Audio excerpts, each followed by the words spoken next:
Good morning, Rennie. Thank you for coming. Please self yourself to purpose and anonymously sponsored. Welcome Dr. Hillebroder and family for joining us for the Yom season.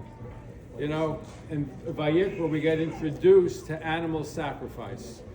And I guess today's generation, with our progressive mind, maybe we're not so comfortable with it. So the question is, how does animal sacrifice, bring us closer to God? And also, the fact is, what about the rights of animals, right? That's people are more progressive today.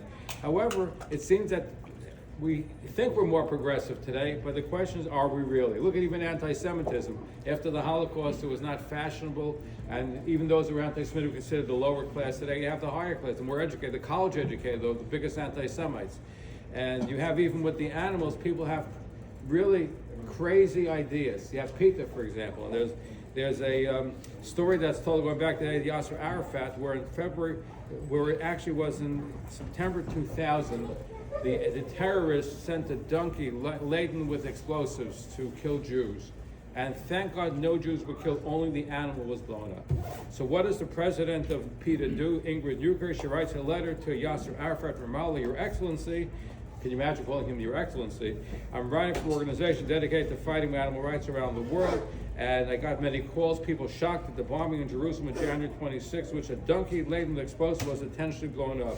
If you have the opportunity, will you please add to your burden to my request that you appeal to all those who listen to you, leave the animals out of this conflict. We send you sincere wishes of peace. Didn't care that Jews would get blown up, but the fact that an animal is going to get blown up, that was on their mind. So we're supposed to be more enlightened, but the truth is that God gave us the right and gracious for animals to use for human purposes. And really, when somebody sins, they should really be the one that's paying the price.